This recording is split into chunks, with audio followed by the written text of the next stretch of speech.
नमस्कार। मैं संजीव कुमार। आज अघोर एक नई चादर,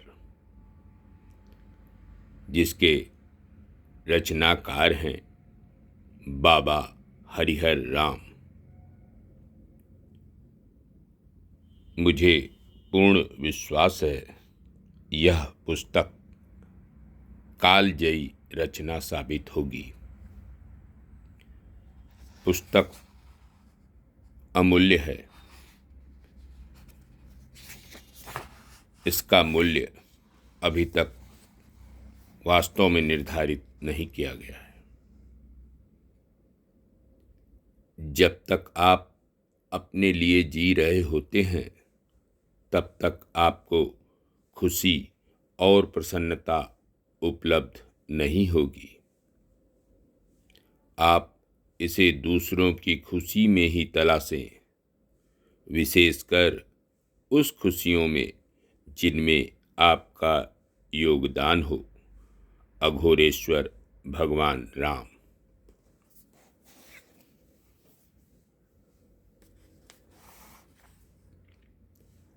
परिचय में बाबा हरिहर राम ने लिखा है, रात आधी बीत चुकी थी। बाबा के कक्ष से सभी लोग जा चुके थे। बिस्तर के सहारे झुका मैं उनके तलवे सहलाता रहा था। बाबा आंखें बंद किए आराम की मुद्रा में थे। 6 वर्ष पहले बाबा के बारे में बताते हुए मेरे भाई के कहे शब्द मेरे जेहन में गूंज उठे। बाबा कभी नहीं सोते। ईश्वर की खोज में बाबा ने 7 वर्ष की अवस्था में अपना परिवार त्याग दिया था। 14 वर्ष की अवस्था में वे वाराणसी के अघोर आश्रम पहुँचे।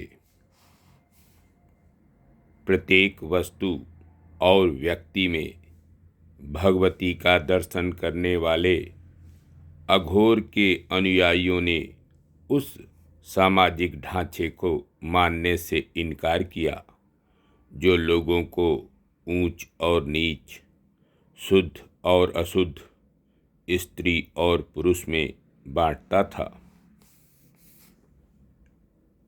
बाबा ने अपना पहला आश्रम वाराणसी में बसाया और उसमें रहने के लिए शहर भर के कुष्ठियों को न्योता दिया। बाबा ने इस बात पर जोर दिया कि हर व्यक्ति में पूर्णतया भगवती का वास है।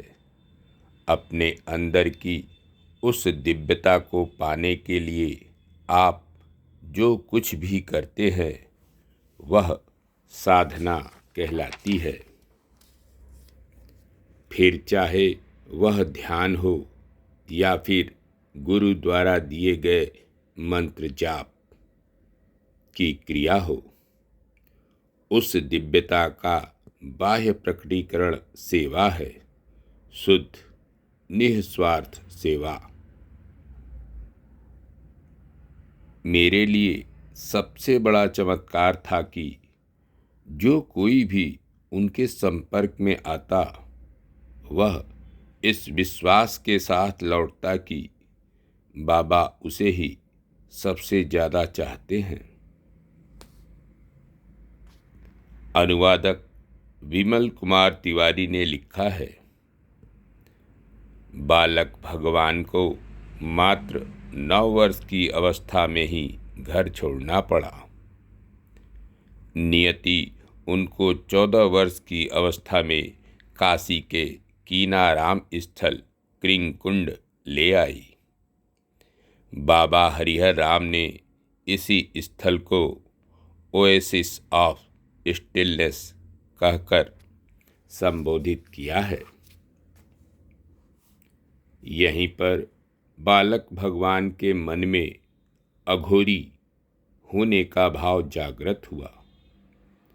बाबा राजेश्वर राम ने उनको सिद्धों की इस प्राचीन अघोर परंपरा में दीक्षित किया और तभी से भगवान सिंह भगवान राम हो गए। उन्हें अपने शिष्य के रूप में पा बाबा राजेश्वर राम धन्य थे। गुरु का विश्वास था कि बालक भगवान बाबा कीनाराम के ही अवतार हैं।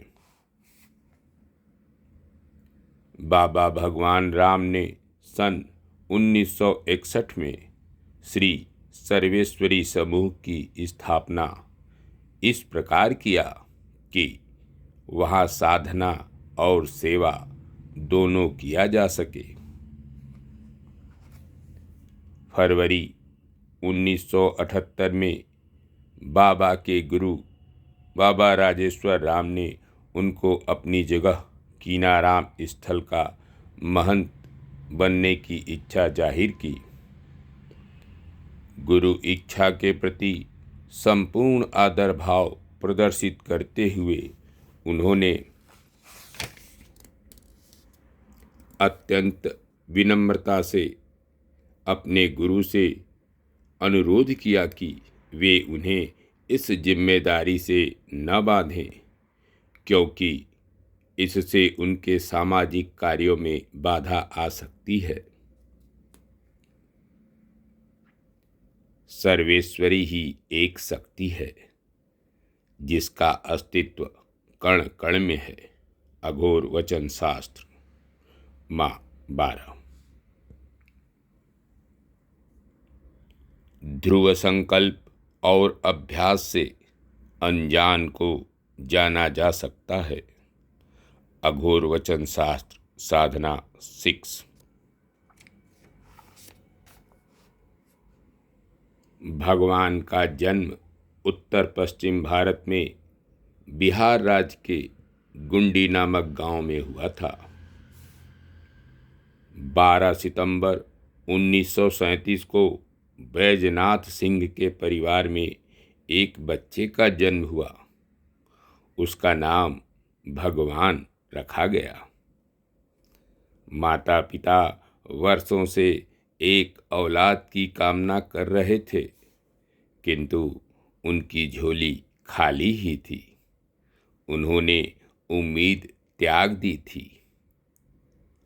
अब आनंदित पिता बोले, ईश्वर ने हम पर कृपा की है, इसलिए इस बालक को हम भगवान कहेंगे। भगवान की अवस्था 5 वर्ष की थी जब उनके पिता का देहांत हो गया। प्राथमिक विद्यालय में दाखिला हुआ। उन्होंने पाया कि उनका पढ़ाई की तरफ कोई झुकाव नहीं है। 7 वर्ष की अवस्था में भगवान अपने लिए अपने परिवार से दूर किसी शांत स्थान की आवश्यकता महसूस करने लगे थे। 2 बार उनकी दादी उनके एकांतवास से वापस घर ले आईं। अगली बार जब उनकी दादी ने यह कहकर उन पर दबाव बनाया कि अगर वे घर नहीं लौट सकते तो उन्हें रहने योग्य ज़्यादा बेहतर स्थान पर चले जाना चाहिए, वे उनके आग्रह को टाल नहीं सके। अपने दादा के अमरूद के बगीचे में पीपल वृक्ष के तले उन्होंने अपने लिए फिर एक कुटी बनाई। परमहंस जी नाम के उनके एक मार्गदर्शक थे। बालक भगवान ने परमहंस जी को विश्वास दिलाया कि उनको ऐसा आभास होता है कि एक अद्भुत चमत्कारिक प्रकाश, जो कि एक स्थिर दिशा से आता प्रतीत होता है, दालान में चौकी पर पड़े उनके शरीर के आर पार होकर धरती में समा जाता है। परमहंस जी ने उन्हें बताया कि ये सभी अनुभव उनके आध्यात्मिक उत्थान के लक्षण थे, परंतु अत्यधिक पारिवारिक कलह के कारण परमहंस जी उनकी पूरी मदद नहीं कर पा रहे थे। भगवान का संयुक्त परिवार प्रारंभ से ही छोटी छोटी वजहों से उनके प्रति शत्रुतापूर्ण रुख रखता था, लेकिन अब वे खुले तौर पर उस पैतृक संपत्ति को, जिसका वारिस भगवान को बनना था, हड़पने के लिए ललचा उठे। उनके बूढ़े दादा दादी उनकी सुरक्षा करने में असमर्थ थे। उनकी माँ लखराजी देवी, जो अभी अपने वैधव्य से उबर नहीं पाई थीं, किसी के लिए खतरा नहीं थीं। इन संबंधियों ने भगवान के लिए जीवन असहनीय बना दिया था। वे सोचते थे, यह अगर सन्यासी हो जाएगा तो रास्ता खुद ब खुद साफ हो जाएगा। धीरे धीरे भगवान ने समझ लिया कि मानव प्रेम का सार उसके सशर्त, आत्म केंद्रित, लालची और खुदगर्ज होने में है। उनके परिवारी जन उनके प्रति इतने निर्दयी हो गए थे कि 9 वर्ष की अवस्था तक पहुँचते पहुँचते भगवान जान गए कि उनको फिर घर छोड़ना पड़ेगा, अब की बार सदा के लिए। धन्यवाद। नमस्कार। शेष अगले अंक में। मैं संजीव कुमार।